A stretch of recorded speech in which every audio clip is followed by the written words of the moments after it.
Hello toi et bienvenue dans cette vidéo tuto. Je vais t'expliquer comment faire la déclaration Citeo, la déclaration annuelle à faire pour la mise sur le marché de tes emballages envoyés, expédiés directement en France.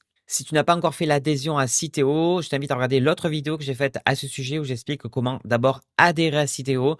Et une fois que tu as adhéré à Citeo, il va falloir faire la déclaration, sachant que cette déclaration est à faire tous les ans pour déclarer les emballages que tu as utilisés, expédiés dans la France l'année dernière. Donc, tu vas te connecter à ton espace Citeo et tu vas voir deux choses. Tu vas voir la partie emballage ménager et la partie papier graphique. Emballage ménager, c'est normal parce que, par exemple, moi, quand j'envoie les registres des achats ou des choses comme ça, il y a du papier bulle que je les envoie avec un carton ou du papier bulle. Et donc ça, c'est la partie emballage ménager. Mais tout le reste, là, comment ça se fait pour la partie recyclage de ce papier, etc. Et bien là, on va dans papier graphique. Alors, si c'est un livre que tu fais, un roman, etc., tu n'es pas concerné par le papier graphique. Par contre, si tu vends quelque chose ou comme un genre de registre ou n'importe quel document qui n'est pas un livre, en soi, tu es concerné par la partie papier graphique. Par exemple, je sais pas moi, tu fais un calendrier ou des choses comme ça, tu es concerné. On va commencer par l'emballage ménager qui concerne la majeure partie d'entre vous. On arrive ici sur la déclaration. Donc, je vais cliquer dessus. Et du coup, bon, il y a un petit guide et tout, ben, on va le faire ensemble. Commencer la déclaration.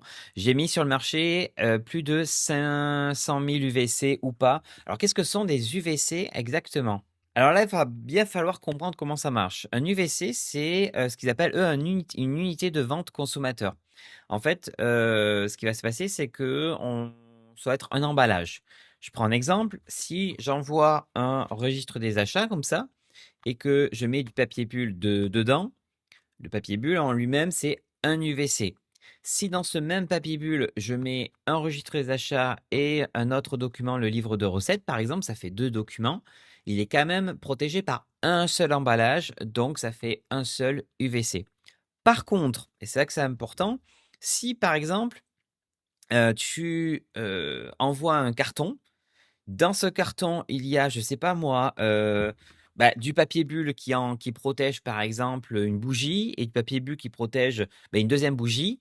Tu vas me dire, il y a deux UVC. Le papier bulle pour la première bougie, le papier bulle pour la deuxième bougie. Eh bien non, il y a trois UVC parce qu'il y a aussi le carton d'expédition. Par contre, si dans ce même carton, tu as deux bougies et qui sont protégées elles-mêmes, en gros que les gens peuvent acheter un lot de deux bougies directement, donc c'est vendu ensemble directement. Donc là, tu as le carton et tu as l'emballage. Il faut te dire, en gros, les UVC, c'est tout ce qui est protégé par emballage et qu'on peut acheter séparément. Donc moi, par exemple, pour mes registres d'achat, mes livres de recettes, etc., il y a toujours du papier bulle, donc un seul pour ça. Donc il faut que je regarde un peu les ventes que je fais chaque année. J'en ai, moi, pour moins de 10 000 UVC. Et là, je fais suivant. Donc là, on me parle bien de ce que j'ai fait, par exemple, pour 2025. J'ai le droit à plusieurs choses. Soit je prends le forfait à 80 euros, donc ça, c'est bon. Soit je peux opter pour des déclarations un peu en fonction du nombre que j'ai fait, etc. et tout, avec des données déclaratives. Et donc ça peut valoir le coup. Par exemple, si j'ai vraiment très très très très très très peu de colis, peut-être un ou deux colis, mais derrière, il va falloir que je donne le poids, les matériaux, etc. Et peut-être je vais m'en sortir pour quelques euros.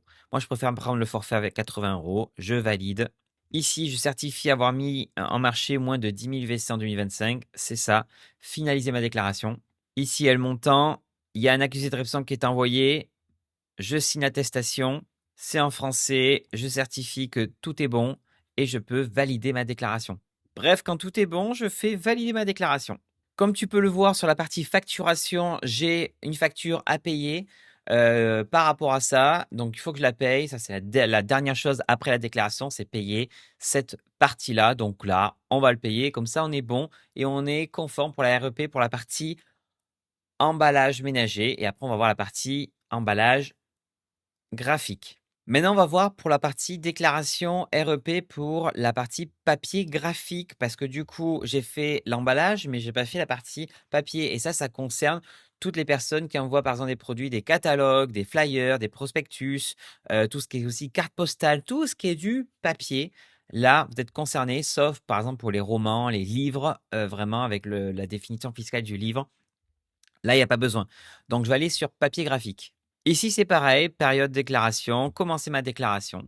Et là, on demande, est-ce que j'ai mis plus de 5 tonnes, moins de 5 tonnes, 0 papier? C'est moins de 5 tonnes quand même que j'ai envoyé de papier. Hop, cette option ne s'applique que si toutes les entités ont déclaré moins de 5 tonnes. C'est mon cas. Je fais suivant.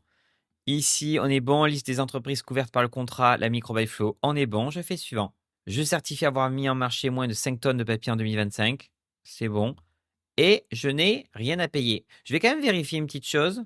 Si j'avais mis plus de 5 tonnes, est-ce que j'aurais eu quelque chose à payer? Donc là, dans ce cas-là, j'imagine ils vont me demander les références que j'ai pour vérifier. Mais voilà, moi, c'est pas mon cas. J'ai mis moins de 5 tonnes. Alors c'est facile, hein, tu prends le poids des produits que tu envoies, tu multiplies par le nombre d'envois, etc. Et tu as une approximation. Hop. Donc là, moi, on est bon et j'ai rien à payer. Et ça, on adore. Je signe l'attestation en français, je certifie et je fais valider ma déclaration. Ah, c'était tout. Donc ça, c'est quelque chose à faire chaque année pour les ventes que tu as fait de l'année dernière. Et après, derrière, tu as une facture directement envoyée de Citeo.